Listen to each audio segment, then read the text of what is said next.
this is Molly. Welcome to Purpose, where we are going through the Bible, reading the stories, and seeing how they relate to our own lives. Why? Because God left us the Bible.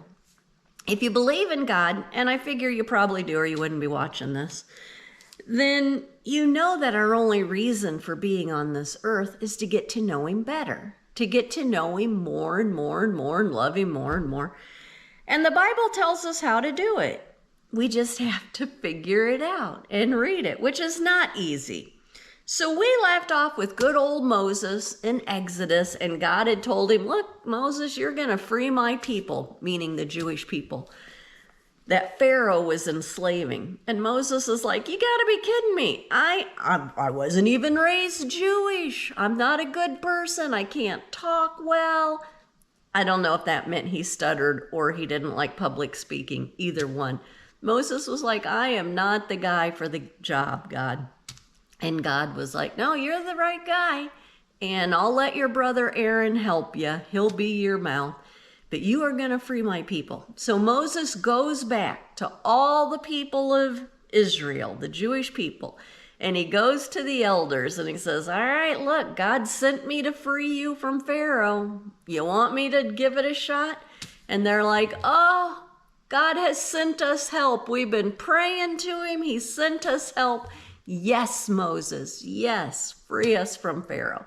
Because who wants to be a slave, right? Their lives were miserable. And so Moses did just that. He went to Pharaoh and he said, let my people go. If you've ever watched the movie Moses, where, I don't know, that guy, it was really, really old movie, let my people go. Anyway, so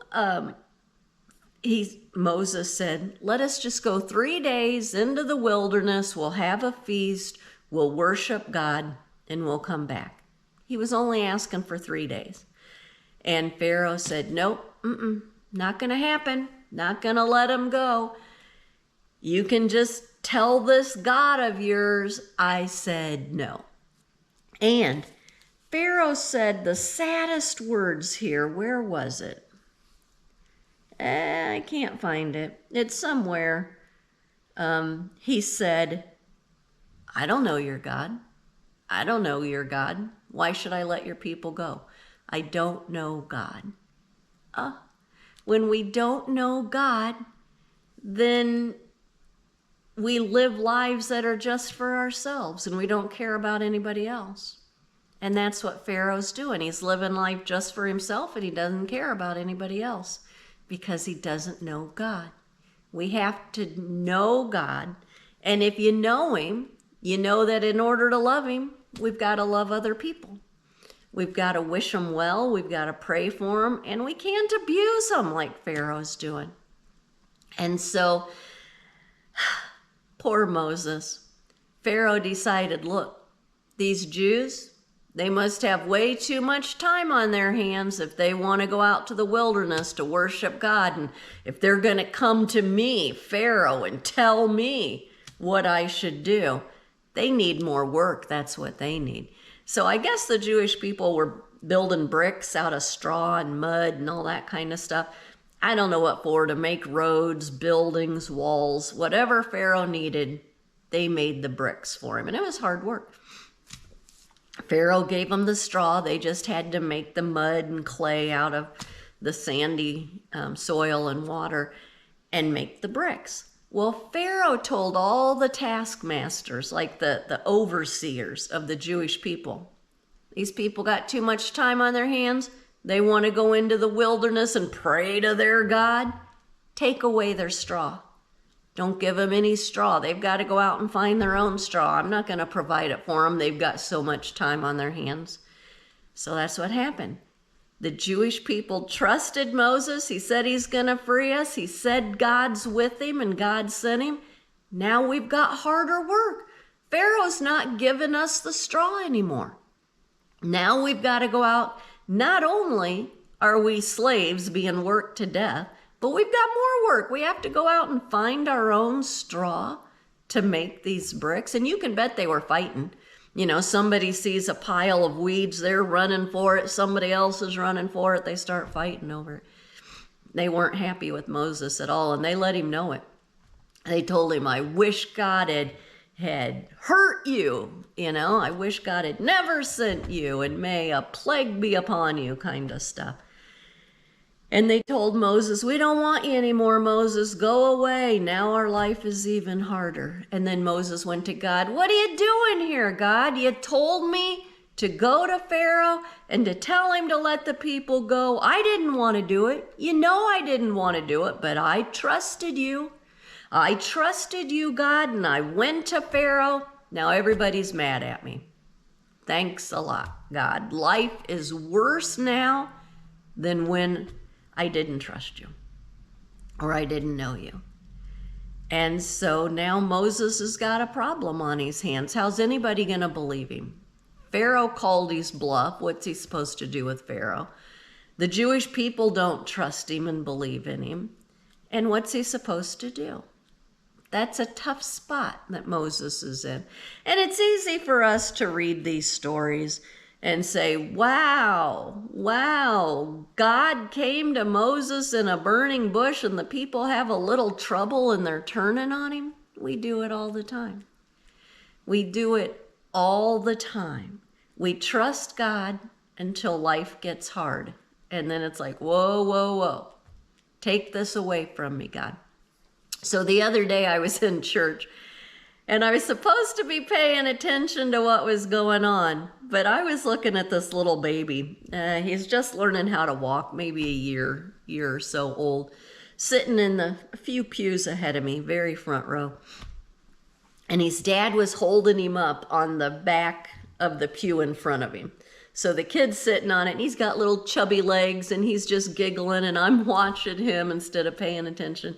And the dad's got his hand a ways behind him in the back, and the kid falls down, and the dad catches him, and he just laughs and laughs and laughs.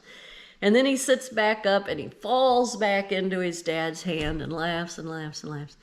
And it just hit me like a ton of bricks. That ton of bricks, get it? The Jewish people, I crack myself up. That's what we've been taught to think about God, that he's our Father. And we need to trust him. We need to trust that he's going to be there to catch us, that he's going to take care of us. And he does, 90% of the time. But there are times when he lets us fall. He lets us fall off the pew and we get hurt. Sometimes we die. Sometimes our loved ones get sick. Sometimes they get hurt. Sometimes they die. Sometimes everything in your house seems to break at the same time. The washing machine, the TV, the roof's got a leak. You know, everything's coming at once. And you're like, There are times that God lets us get hurt, which is what makes it so hard to trust him. I mean, if we trusted him and we never got hurt, okay, we're going to keep trusting you. But when we trust him and we still get hurt, when people break our hearts, when we get sick, when our loved ones get sick, it makes it tough to trust him. And I think God's kind of showing us that with these people, that sometimes he's going to let bad things happen to us. Now, I don't know how many times God has stopped me from getting hurt. How many times God has prevented me from being in a car wreck. How many times God has prevented me from getting sick, or any of my loved ones. Might be thousands of times God prevents bad things from happening. But the one time it does, it's hard to trust him. We get mad at him. Why'd you let me get hurt? Why'd you let my loved one get sick? Don't you care about us? You could have stopped it. Do you not care? That's what these people are saying. God doesn't care about us. If he cared about us, he wouldn't have given us even more work. We were already slaves. We're already being worked to death. And he let Pharaoh give us more work. God knows the big picture. He knows the whole plan. He knows the outcome. And he's complete pure love. He didn't cause that. He didn't cause Pharaoh to give him more work. That was Pharaoh. Pharaoh did that. We live in a broken world. God doesn't cause illness or injury or pain or betrayal or anything else that hurts us. He's pure love. He can't hurt us. But we live in a broken world, and the world hurts us. And sometimes God lets the world hurt us. And I don't know why. I know he sees the big picture, and I know he knows what's best for me. But sometimes I feel like, I don't think you're caring much about me here, God. I don't think you're looking out for me, and I'm trusting you. It's hard. So I think the lesson and the hardest thing in the world to do is to trust God even when things don't turn out the way we want them to. So here's what I do. Maybe it'll help you, maybe it won't. When something hard is happening in my life, whether it's with my kids or my family or myself, whoever it is, when something hard is happening in my life, I picture myself on the rock of Gethsemane with Jesus. I really do.